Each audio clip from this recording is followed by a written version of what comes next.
నమస్తే, welcome to burning topic.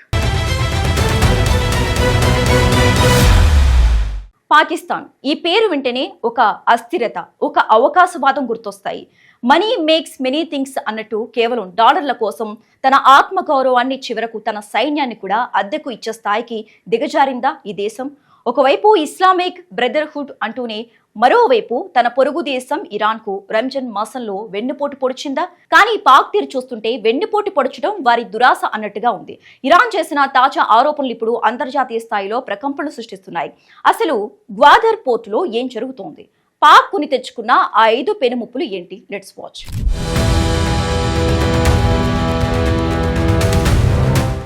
నమ్మిన బంటు కాటేస్తే ఎలా ఉంటుందో ఇప్పుడు పాకిస్తాన్ తీరు చూస్తుంటే ఇరాన్కు అలాగే అనిపిస్తోంది. అంగట్లో అన్నీ ఉన్నా అల్లుడి నోట్లో శని అన్నట్టు ఒకవైపు ఆర్థిక సంక్షోభం, మరోవైపు ఉగ్రవాద దాడులతో సతమతమవుతున్న పాకిస్తాన్ ఇప్పుడు తన పొరుగు దేశమైన ఇరాన్తో కూడా వైరం కొని తెచ్చుకుంది. కేవలం డబ్బు కోసం, అగ్రరాజ్యాల అండ కోసం సాటి ఇస్లాం దేశానికి వెన్నుపోటు పొడిచింది. రంజాన్ పవిత్ర మాసంలో ఇరాన్ ఎందుకు పాక్పై నిప్పులు చెరుగుతోంది? ఇప్పుడు ఇవే ప్రశ్నలు తలెత్తుతున్నాయి.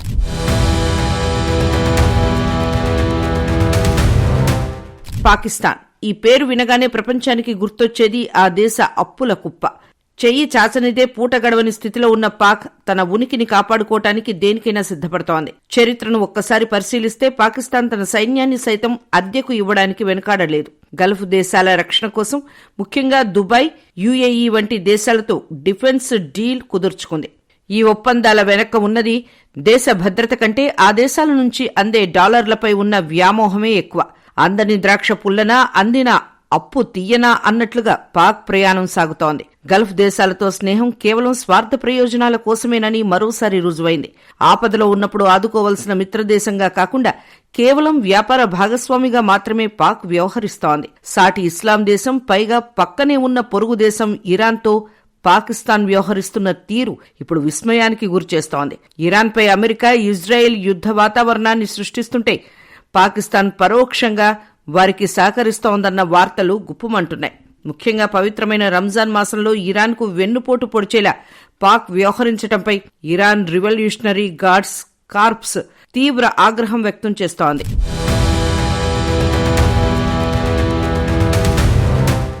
ఇంట్లో ఈగలు తోలలేరు కానీ పొరుగు ఇంట్లో మంటలు పెడుతున్నట్లు ఉంది పాక్ తీరు.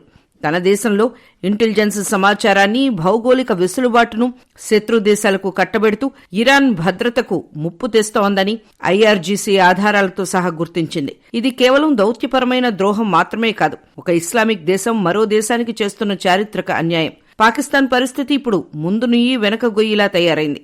ఒకవైపు అంతర్జాతీయ రాజకీయాల్లో తలదూర్చుతూ ఇరాన్తో గొడవ పెట్టుకుంది, కానీ సొంత ఇంటిని మాత్రం చక్కబెట్టుకోలేకపోతోంది. ప్రస్తుతం పాకిస్తాన్ 3 ప్రధాన శక్తుల నుంచి తీవ్రమైన దాడులను ఎదుర్కొంటోంది. మార్చి 3వ తేదీన ఇరాన్ రివల్యూషనరీ గార్డ్ కార్ప్స్ ప్రతినిధి చేసిన ప్రకటన మధ్యప్రాచ్యంలో రాజకీయ ప్రకంపనలు సృష్టించింది. ఇరాన్లోని కీలకమైన ఈస్టర్న్, నార్థన్ బేస్లపై జరిగిన దాడులు పాకిస్తాన్ భూభాగం నుంచే జరిగాయని ఆయన ధృవీకరించారు. ముఖ్యంగా పాకిస్తాన్లోని వ్యూహాత్మక గ్వాదర్ పోర్ట్ వేదికగా అమెరికా, ఇజ్రాయెల్ శక్తులు ఈ దాడులకు పాల్పడ్డాయని ఇరాన్ ఆరోపిస్తోంది.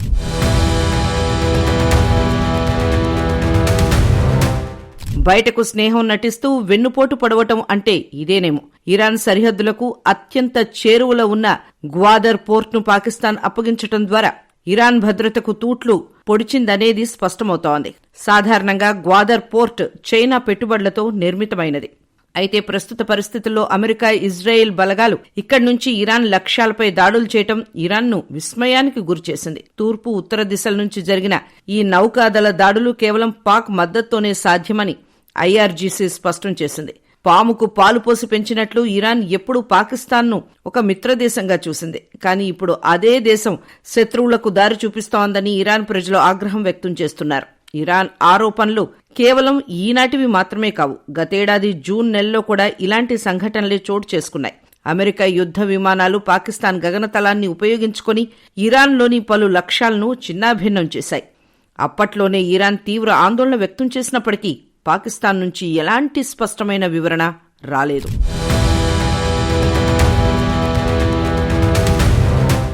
పాకిస్తాన్లో ఇప్పుడు లోపల ఒక అగ్నిపర్వతం బద్దలవుతోంది. ఇరాన్, అగ్రనేత ఖమేనీ మరణం కేవలం ఒక సరిహద్దుకే పరిమితం కాలేదు. అది పొరుగున ఉన్న పాకిస్తాన్ను కుదిపేస్తోంది. అక్కడ జరుగుతున్న పరిణామాలు ఇప్పుడు పాక్ పాలకుల గుండెల్లో రైళ్లు పరిగెత్తిస్తున్నాయి. పాకిస్తాన్లో గణనీయమైన సంఖ్యలో ఉన్న షియా ముస్లింలు ఇప్పుడు రోడ్ల మీదకు వచ్చారు. ఖమేనీ మరణం తర్వాత వారిలో పెళ్లుబికిన ఆవేదన ఆగ్రహంగా మారి పాక్ ప్రభుత్వంపై మళ్లుతోంది. ఇన్నాళ్లు మౌనంగా ఉన్న ప్రజలు ఇప్పుడు తమ పాలకుల తీరు తప్పుబడుతున్నారు. పాలకులు మారినా పాకిస్తాన్ రాత మారలేదు.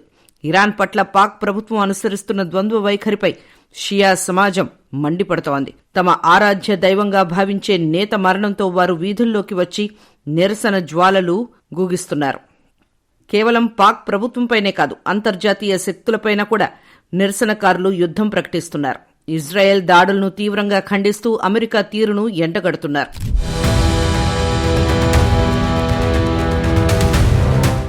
కరాచీలో ఉద్రిక్తత. కరాచీలోని అమెరికా రాయబారి కార్యాలయం పరిసరాలు రణరంగంగా మారాయి. ఆగ్రహంతో ఉన్న నిరసనకారులు కార్యాలయంపై దాడికి దిగడం అంతర్జాతీయ స్థాయిలో కలకలం రేపుతోంది. అమెరికాకు వద్దు, ఇజ్రాయెల్కు లొంగొద్దు అంటూ చేస్తున్న నినాదాలు పాక్ వీధుల్లో మారుమోగుతున్నాయి. ఒకవైపు షియా సమాజం ఆందోళన చేస్తుంటే మరోవైపు తెహ్రిక్ ఏ లబ్బైక్ పాకిస్తాన్ వంటి సంస్థలు కూడా రంగంలోకి దిగాయి. అడకత్తర్లో పోకచెక్కలాగా పాక్ ప్రభుత్వం ఇప్పుడు ఇరుక్కుపోయింది. పాలస్తీనాకు ద్రోహం చేయవద్దు, ఇజ్రాయెల్ పట్ల మెతక వైఖరి వీడండి అంటూ టీఎల్పీ హెచ్చరించడం షెహబాజ్ షరీఫ్ ప్రభుత్వానికి కంటిమీద కునుకు లేకుండా చేస్తోంది. ఇది కేవలం మతపరమైన సమస్యే కాదు, ఇప్పుడు పాకిస్తాన్ అంతర్గత భద్రతకు పెను సవాల్గా మారింది. ప్రస్తుతం పాకిస్తాన్ పరిస్థితి ముందు నుయ్యి వెనక గొయ్యి అన్న చందంగా ఉంది. ఇటు షియా వర్గాల ఆందోళనలు, అటు తీవ్రవాద సంస్థల హెచ్చరికలు, మధ్యలో అమెరికా వంటి అగ్రరాజ్యాలతో సంబంధాలు, వీటన్నిటినీ సమన్వయం చేసుకోవడం పాక్ పాలకులకు కత్తిమీద సామే. దేశవ్యాప్తంగా సాగుతున్న ఈ నిరసనలు రేపు ఏ మలుపు తిరుగుతాయోనని ప్రపంచ దేశాలు ఆసక్తిగా గమనిస్తున్నాయి.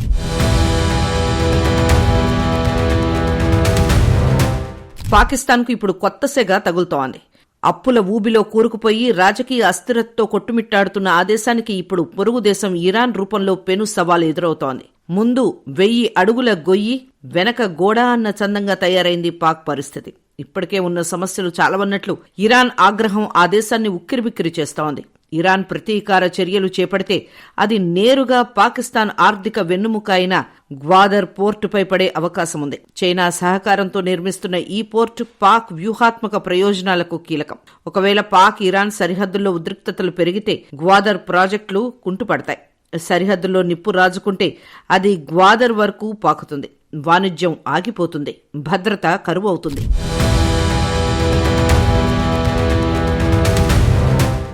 పాకిస్తాన్ ఇప్పటికే తీవ్రవాదంతో అట్టుడుకుతోంది. ఇప్పుడు ఇరాన్తో ఘర్షణ కారణంగా దేశంలో సున్నీ షియా విభేదాలు మరింత ముదిరే ప్రమాదం ఉంది. పాకిస్తాన్లోని షియా జనాభాలో పెరుగుతున్న అసంతృప్తి ఒక టైం బాంబులా మారనుంది. 4వ సమస్య ఇరాన్ ప్రత్యక్ష ఆగ్రహం.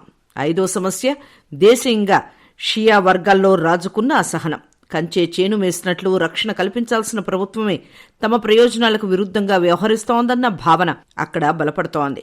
ఇది అంతర్గత అశాంతికి దారితీసి పాకిస్తాన్ సామాజిక ముఖచిత్రాన్ని దెబ్బతీస్తోంది. పాకిస్తాన్పై ఇరాన్ ఆగ్రహానికి మరో ప్రధాన కారణం అమెరికాతో పాక్ సాన్నిహిత్యం. అమెరికా మద్దతుతోనే పాక్ ఇరాన్ వ్యతిరేక కార్యకలాపాలకు పాల్పడుతోందన్న ఆరోపణలు వెల్లువెత్తుతున్నాయి. సొంత పొరుగు దేశంతో సంబంధాలు తెంచుకొని ఎక్కడో ఉన్న అమెరికా అండ చూసుకుని పాక్ తప్పు చేస్తోందని విశ్లేషకులు భావిస్తున్నారు. ఈ ఆరోపణలు మున్ముందు పాకిస్తాన్ విదేశాంగ విధానాన్ని అగాధంలోకి నెట్టేస్తాయి.